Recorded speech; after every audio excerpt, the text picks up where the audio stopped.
Henry? Henry Appel? National Security Council. Hi, I'm James O'Keefe, investigative reporter and muckraker. This is you on hidden camera. Cool. You're lucky I'm not a Chinese spy. Hey y'all, and welcome to Political Brawl News. My name is Brian, and this alleged spy gets caught red-handed by James O'Keefe. And you know what? It makes you question. It makes you question just how competent are our government employees. Let's find out. Henry? Henry Appel? National Security Council. Hi, I'm James O'Keefe, investigative reporter and muckraker. This is you on hidden camera. Cool. You're lucky I'm not a Chinese spy. You are a very lucky man that I'm not a Chinese spy. But I gotta ask you a question. What the hell is the guy who's an advisor to the National Security Council doing, spilling the quote tea to an undercover journalist? Well, here's the tea. Joe Biden is dead. We're trauma funded. What type of national security operation you boys running in the United States government? And you used to be a spy. For a while, I thought I was going to be a spy. You thought what? I thought I was going to be a spy. And I did that for a little while. What type of spy are you? So, where are you going? So we're here in Washington with the spy who works for the United States government, who's, quote, spilling the tea. Now, this is you talking about Biden being, quote, dead. Joe Biden is dead. He can't even say a sentence. These are your words. I'm going to play them for you here. Joe Biden is He's dead. You also tell an anecdote where you're on the phone with the president. He didn't even know that the guy that he was asking for was right next to him. My boss was on an international trip with him, in Europe or something. The phone rang in the office, and I picked it up. And I was like, "Oh, Mr. President, Henry." He was like, "He's safe there." He's like, "No, he's traveling with you. He's on the same trip that you are." And you work for the National Security Council as an advisor, and you're saying all these things to a rando. What if that random person was a Chinese spy? Is that what they teach you in intel school? What do you feel like? You're about to be famous. And by the way, what was it like to cry those tears when Trump won? You said you're concerned about being retaliated against. There were a lot of tears the next morning. Sure. We're also concerned about them coming after us. What was it like to cry? There he goes. The spy who shagged me. No, the spy that works for the Biden administration. Running away, not saying a word. He's very concerned. People who are intelligence people don't want to be famous. So we just confronted the spy who works as an advisor to the National Security Council for Biden. He ran away into this place here. We asked him about the tears he was feeling and the trauma that he was feeling as a deep state official after Trump's victory. Perhaps he should be concerned because he works for the National Security Council and he's giving away all the secrets to a stranger. Attaboy, James. Attaboy. You go get him and keep exposing the literal insanity that is these Washington bureaucrats. This dude isn't a spy. The guy you just exposed here is not a spy, okay? This guy sits behind his computer, taps the keyboard a few times a day just to make sure that particularly when his boss walks by, and he doesn't really do much with his job because, let's be honest, anyone who says, "Hey, I'm a spy," is not actually a spy. A real spy doesn't go around saying, "My name is James Bond. All right, I like my martinis shaken, not stirred." Okay. That's not a spy. A real spy goes in, gets the intelligence, walks out, and doesn't talk in front of cameras. Okay?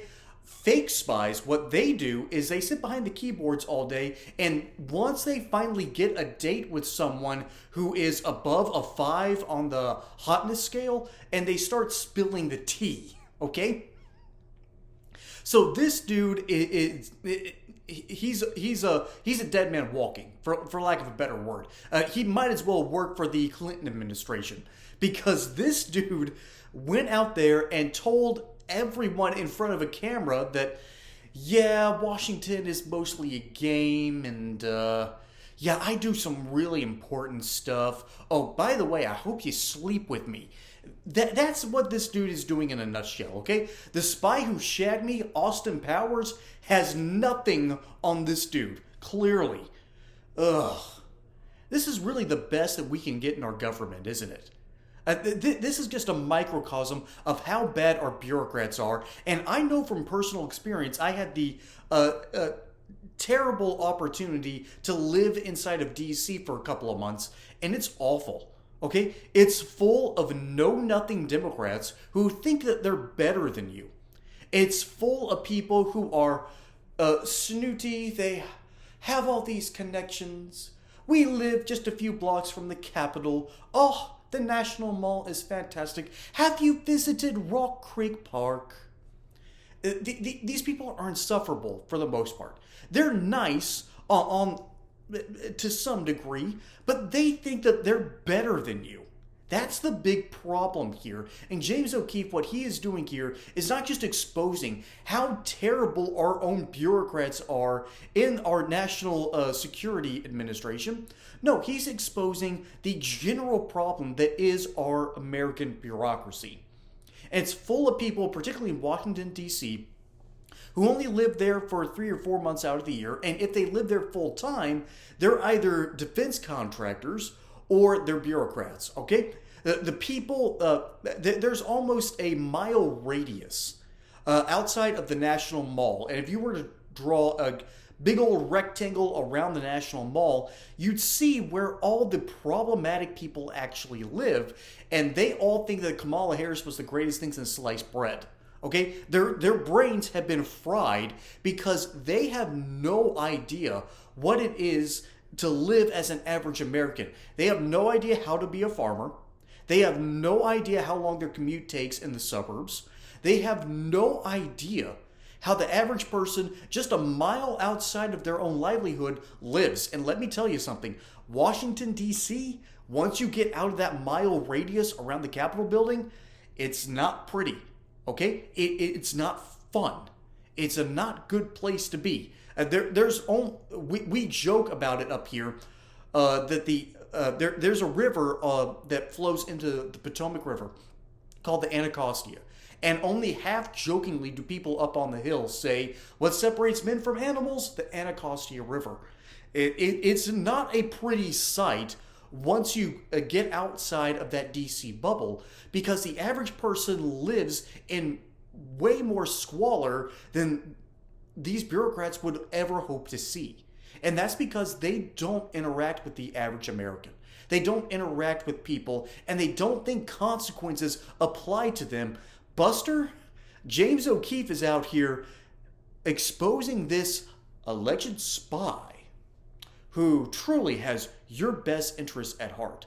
Give me a break. These people don't know what they're doing. They're full of incompetence. And the worst part, I think the worst part out of all of this, is they don't understand that there are consequences to their stupid actions. This dude probably isn't going to lose his job. He's not going to.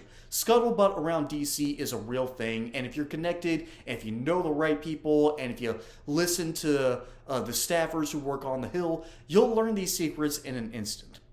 But this dude thinks that these secrets is going to give him clout. He thought that these secrets were going to get him a little bit of action that night. And oh boy, the next morning is he going to be in a world of hurt. James O'Keefe exposed him, and that's how bad the average, not the rank and file, the rank and file, the average Washington bureaucrat is as ridiculous as this dude that gets exposed by James O'Keefe. It's really bad out there, y'all. Our government deserves better. You deserve better than these ridiculous, arrogant bureaucrats who think that they know better than you. Folks, my name is Brian. Hope you enjoyed that segment here on Politibrawl News. Don't forget to like and subscribe. Catch you on the next one. And until then, y'all have a good